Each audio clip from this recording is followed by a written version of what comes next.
Sir Ganeshotsav जेव्हा सुरू असतो तेव्हा बरेच जण 1.5 दिवसाचा गणपती असतात, काही 5 दिवस, 7 दिवस, 11, 21 दिवस अशीही प्रथा आहे. तर त्या संदर्भात काय सांगाल लोकांना, किती दिवसाचा गणपती प्रथा आहे बघा. प्रत्येकाला आता बऱ्याच लोकांना गणपती बसवायचा असतो. काही लोक म्हणतात की आम्हाला गणपती बसवायचा तर किती दिवसाचा बसवायचा. आता हे तुम्ही ठरवायचं. तुम्हाला त्या गणपतीची सेवा किती दिवस करता येऊ शकते, तुम्हाला तुमच्या कामाचा व्याप सांभाळून. असं नको व्हायला की तुम्ही गणपती बसवता आणि त्याला आणून ठेवून दिले आणि त्याच्याकडे लक्ष देत नाही.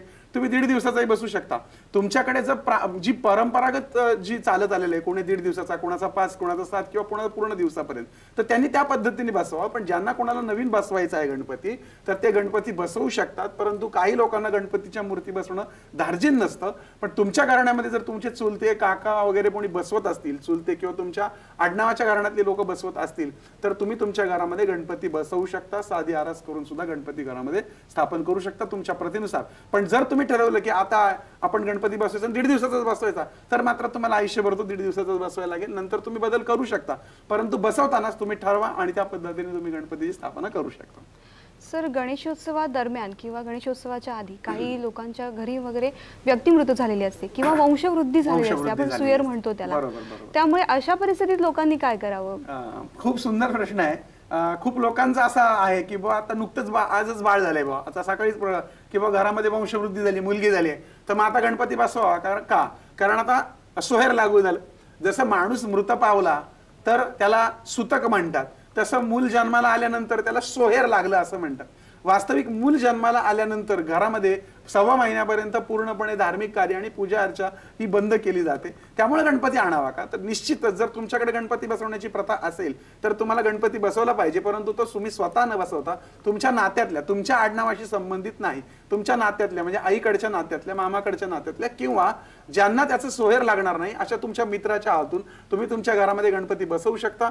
जेवढ्या दिवसाचा गणपती तेवढा दिवस बसवून बाहेरच्या माणसाकडनंच त्याची पूजा अर्चा एका कोपऱ्यामध्ये करू शकता. आणि जर तुम्हाला ते संयुक्तिक वाटत नसेलच तर मात्र तुम्ही गणपती नाही बसवला तरी तसं चालू शकतं. एखादा वर्ष ड्रॉप पडला तरी तसा फारसा फरक पडत नाही. परंतु शक्यतो उत्सवाला नाट लावू नये. तुमच्याकडे जी प्रथा परंपरा आहे ती बाहेरच्या व्यक्तीच्या माध्यमातून चालू ठेवावी. हे मी तुम्हाला याकरता सांगतोय की जर बाहेरचा माणूसही तुमच्याकडे कोणी, आजकाल फ्लॅट संस्कृतीमध्ये कोणी कोणा तोंड बघायला तयार नाही, त्यावेळेस कोणी येऊन जर बसवायला तयार नसेल तर मात्र एखाद्या वर्षाचा ड्रॉप सुद्धा चालू शकतो. आता तृप्ती, बऱ्याच लोकांना एक असा प्रश्न असतो की एखादी बाई गरोदर आहे आणि मग ती गणपती विसर्जन करायचं का नाही. आता मला हा प्रश्न नेहमी पडतो की गरोदर बाईचा एखाद्या तिच्या गर्भात मूल असण्याचा आणि गणपती विसर्जनाचा काय संबंध आहे. तुम्ही कोणचंही पंचांग बघितलं किंवा कोणची धार्मिक पुस्तकं निर्णय सिंधू सारखी बघितली तर गणपतीचा आणि गरोदर स्त्रीचा काय संबंध आहे मला काय आजपर्यंत कळलेलं नाही.